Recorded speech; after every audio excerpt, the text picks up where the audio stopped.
faut cela. Non, non, non, non. Il dit que cette épouse-là soupire après le retour de Christ. Elle veut vivre le retour, elle veut que le Seigneur rate son retour. C'est ça, et c'est donc la prière de chaque enfant de Dieu. Seigneur, viens enlever ton église. Viens me chercher. Dans quelle disposition sommes-nous? Il dit que celui qui entend, comme ce matin, je ne sais pas si on est l'épouse de Christ, si on s'est unis à lui, chers frères et sœurs, par la foi, il dit que celui qui entend ce matin dise viens, alléluia, et que celui qui a soif, qui prenne l'eau de la vie gratuitement. De quoi avons-nous soif? C'est tout là. Est-ce qu'on a véritablement soif de Dieu? Comme une vie soupire après les courants d'eau, ça c'est un somme de David. Mon âme soupire après toi. Tu vois, mon âme soupire après toi, mon âme soupire après le Dieu vivant. Ça c'était la prière de David, un roi. Il avait tout, mais il n'avait pas trouvé le bonheur, la satisfaction dans les biens matériels qu'il avait. Et pourtant il avait tout, c'était un chef d'État, il était prophète, un chef de guerre. Mais il n'avait pas trouvé la satisfaction dans les choses matérielles qu'il avait. Frère, de quoi avons-nous réellement soif? Est-ce qu'on a soif du Seigneur?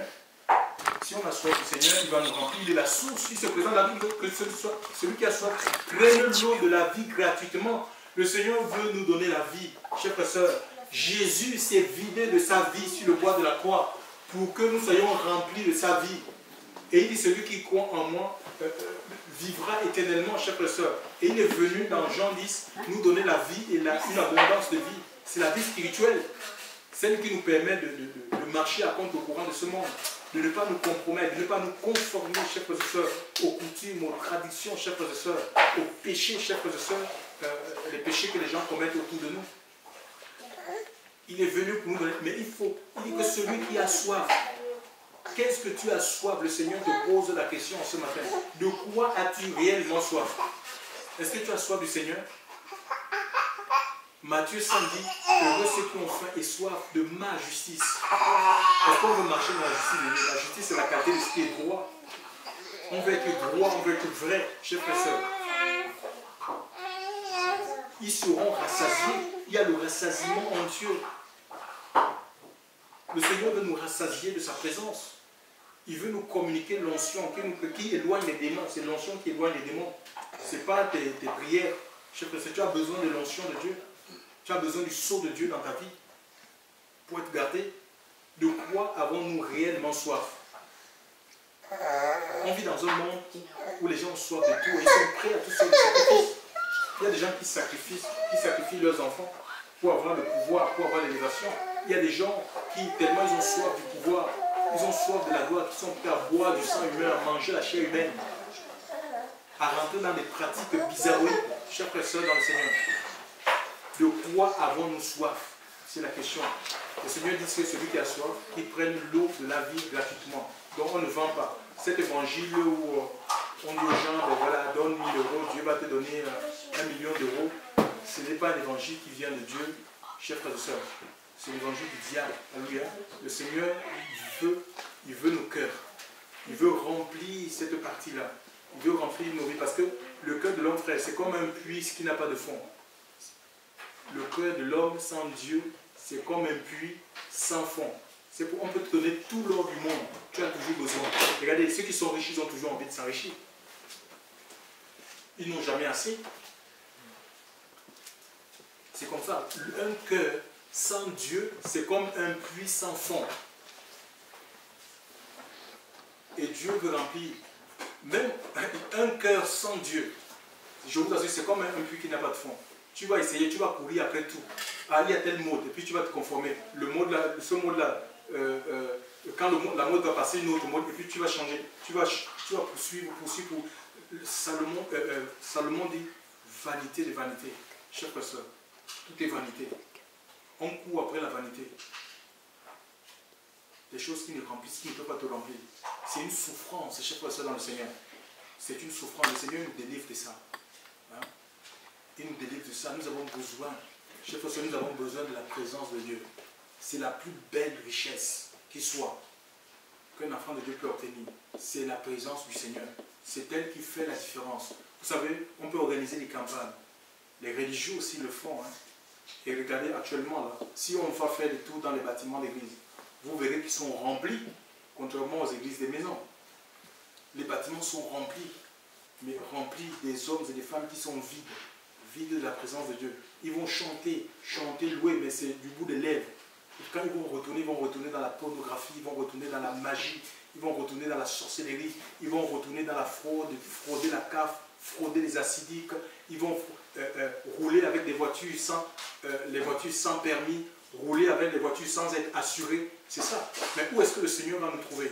J'ai entendu dans une prophétie maintenant, le Seigneur disait, je vais revenir comme un voleur. Il va nous trouver comme ça. Imagine un peu, tu es dans une voiture.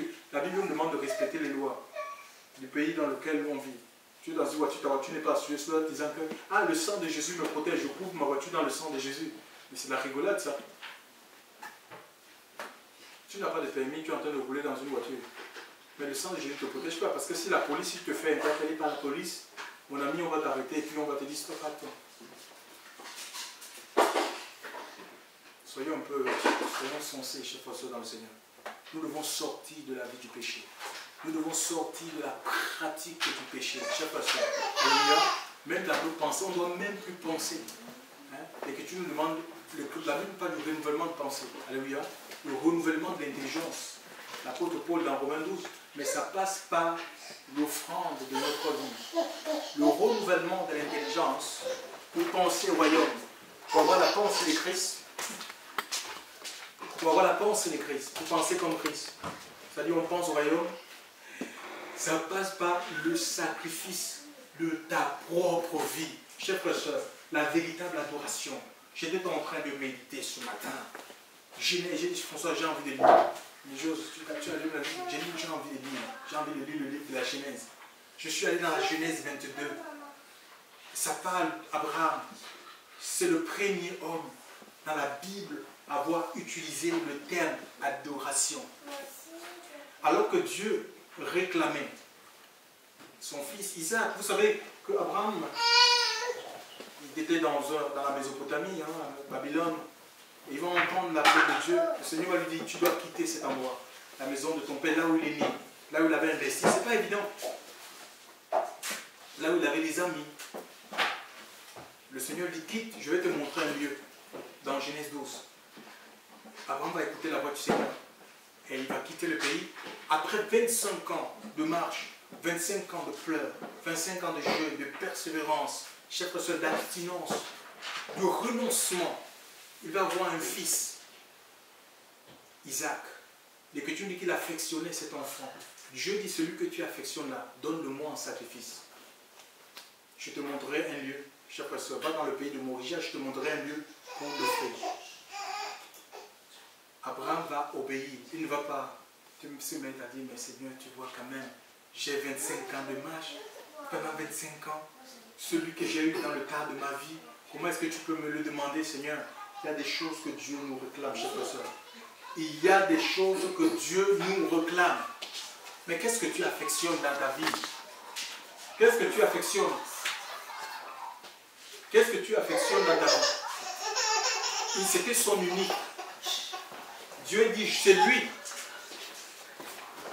Chers frères et sœurs dans le Seigneur. C'était son unique. Dieu va réclamer. Il a dit, je veux, c'est ton unique là que je veux. Et Abraham va prendre 2 de ses serviteurs.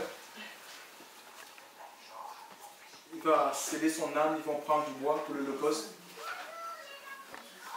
Il va prendre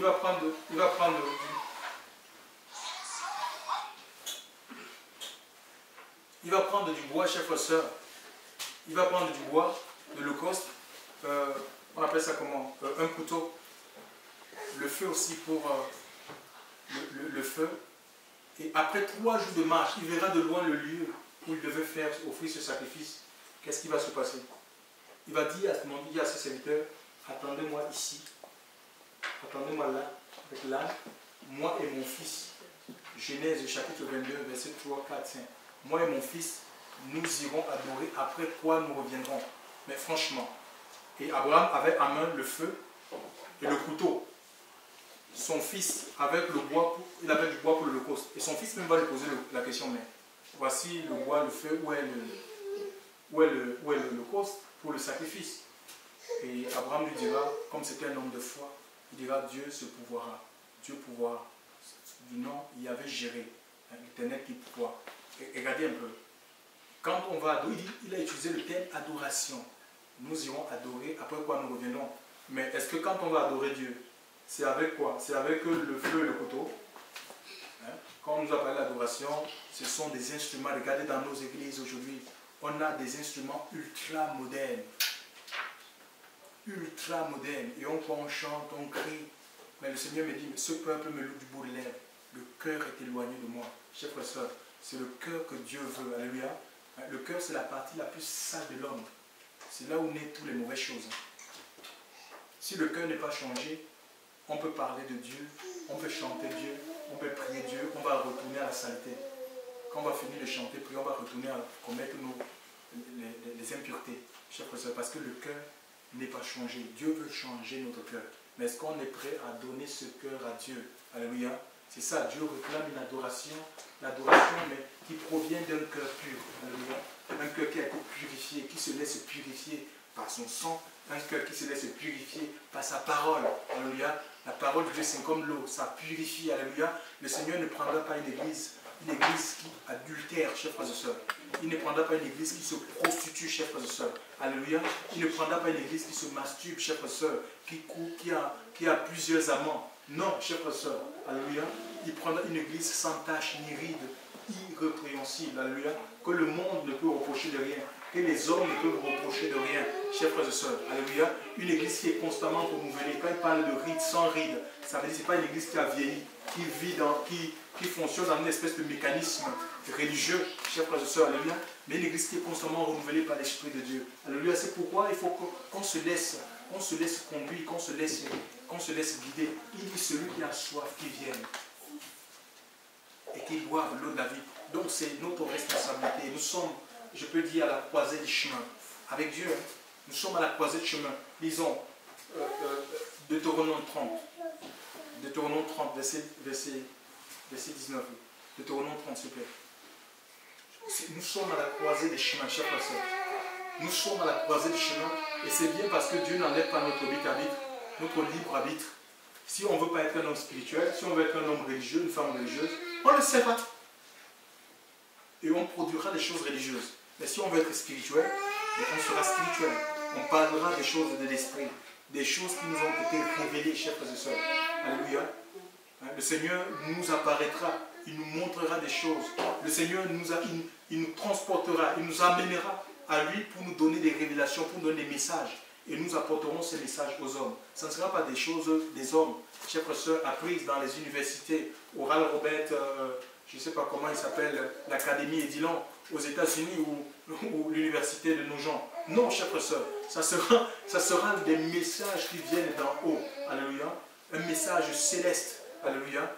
Un message céleste, mais ça demande qu'on le désire lui. Il faut le désirer de tout notre cœur. Il faut le vouloir, chers frères et sœurs. Il n'y a pas de technique pour être un homme spirituel, chers frères et sœurs. Il n'y a pas de technique. Ne cherche pas de technique. C'est ta vie. C'est ta vie offerte complètement à Dieu. C'est une vie qui se laisse conduire. Il dit, Seigneur, je te remets ma vie. Que je souffre, ce n'est pas un souci. Je te remets entièrement ma vie. Disons, oui. Genèse. J'en prends aujourd'hui à témoin. C'est pas je te remets, mais vas-y, oui. J'en prends aujourd'hui à témoin les cieux et la terre contre vous. J'ai mis devant toi la vie. Dieu prend à témoin le ciel et la terre. Chez les Juifs, pour régler un problème, ça faisait sur la déposition de deux témoins. Il dit, je prends à témoin aujourd'hui, au moment où je suis en train de vous parler, vous ne direz pas que vous n'avez pas entendu, chers frères et sœurs. Il dit, le ciel et la terre est témoin. Vas-y. J'ai mis devant toi la vie et la mort, la bénédiction et la malédiction. Choisis donc la vie afin que tu vives, toi et la postérité. J'ai mis devant toi, il y a la vie et la mort, la bénédiction et la malédiction. Il dit, je te conseille, je te demande de choisir. Jésus est appelé l'admirable conseiller dans le livre du prophète Isaïe. Si j'ai bon moi, c'est Isaïe 9. il te donne le conseil, il te dit que mais, choisis la vie. Choisis la vie, c'est choisir la bénédiction, chers frères et sœurs dans le Seigneur. Choisis. Donc c'est ta responsabilité. Nous sommes dans la croisée. Je veux dire qu'on est dans la croisée des chemins. Ça ne sert à rien. C'est que le temps on va accuser. Ah, c'est mon pasteur qui fait ceci. C'est la femme du pasteur qui fait ça.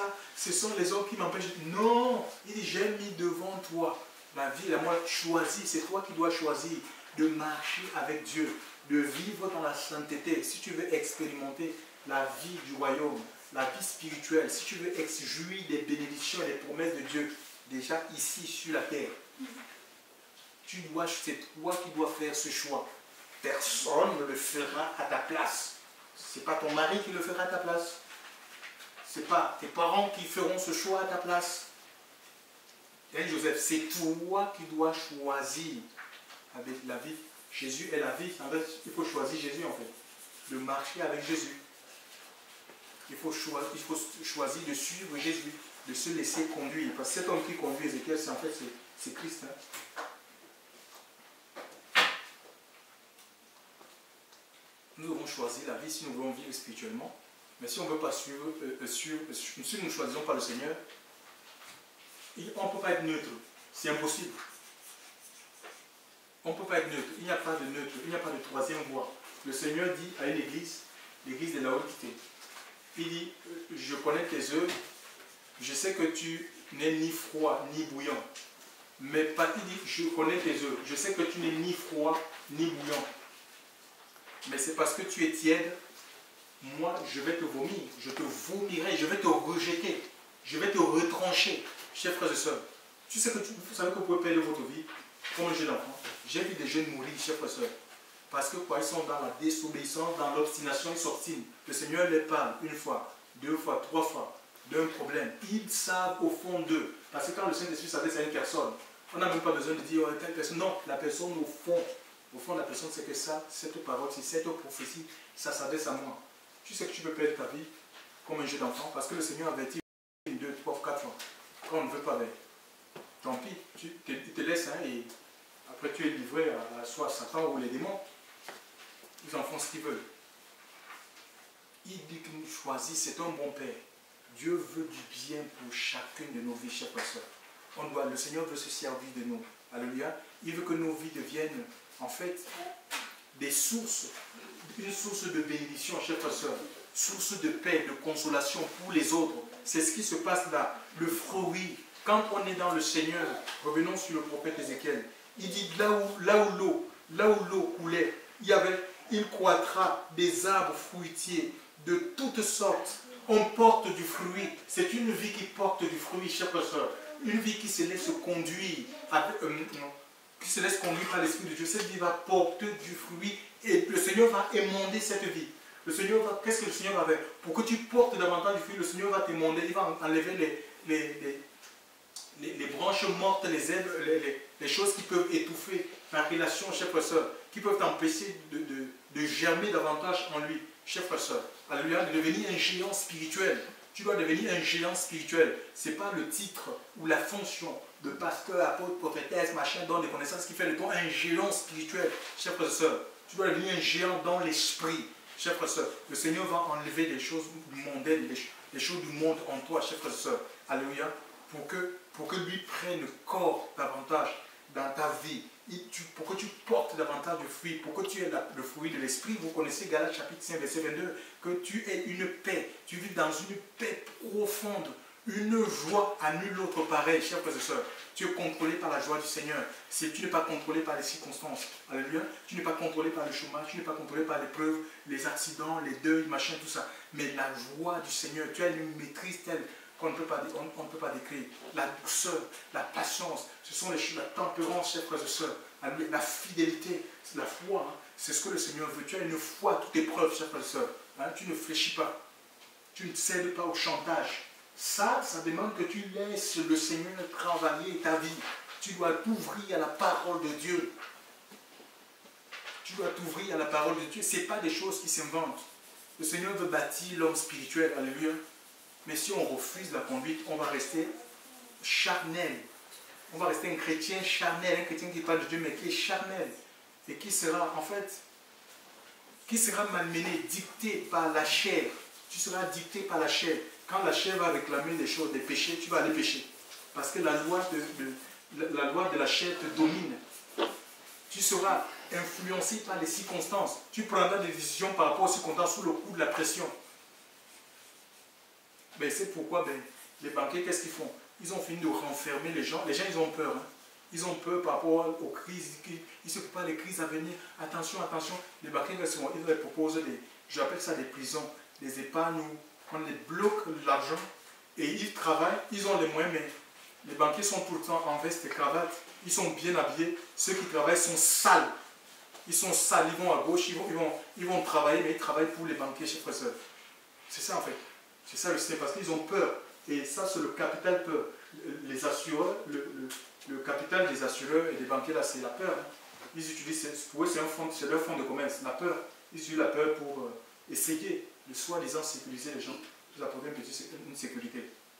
Tu vois, combien de gens sont malheureux, ils ont l'argent enfermé. Il y en a, moi j'ai des témoignages, même de certains chrétiens. Oh, je ne sais pas, je veux aller récupérer mon argent, on ne veut pas, parce qu'on les fait signer des choses, parfois ils ne savent pas. Personne pose la signature ici. Et tu es là, tu souffres, pourtant tu as de l'argent. C'est terrible, hein? Alléluia. Le Seigneur nous apprend à vivre le présent, alléluia, avec lui. Avec lui, de même qu'il a pourvu au béni du sacrifice. Si nous voulons que Dieu pourvoie à nos besoins, Dieu veut pouvoir sur tous les niveaux de notre vie, chers frères et sœurs. Mais il faut offrir qu'est-ce que nous affectionnons, chers frères et sœurs. Est-ce que nous affectionnons le plus là? Ça peut être un péché que nous affectionnons. Et bien, il faut que tu offres ça à Jésus. Tu dois le donner au Seigneur. Alléluia. Il a donné sa vie pour nous délivrer de la puissance du péché. Chers frères et sœurs, c'est par l'œuvre de la croix qu'aucun péché ne peut résister. Il n'y a pas de puissance, chers frères et sœurs. Aucun péché n'a le pouvoir par rapport à l'œuvre de la croix. Alléluia. Aucun péché ne peut résister à l'œuvre de la croix. Alléluia.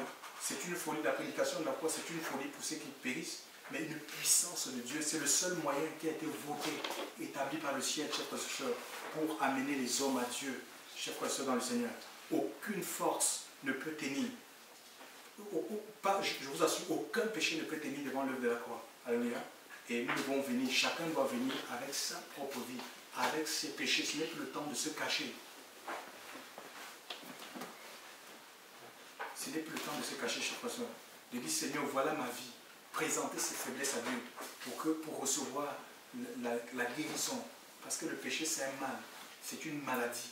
Et le seul remède, ce n'est pas le remède qui soigne le péché. Ce n'est pas le Doliprane, chers frères et sœurs. C'est la croix de Christ. Alléluia. C'est la croix. Tu dois croire dans le sacrifice. C'est avec le cœur. Ton cœur doit s'ouvrir, chers frères et sœurs, à l'œuvre de la croix. Et le Seigneur va agir, va détruire la puissance du péché dans ta vie. Et tu marcheras en nouveauté de vie. Alléluia.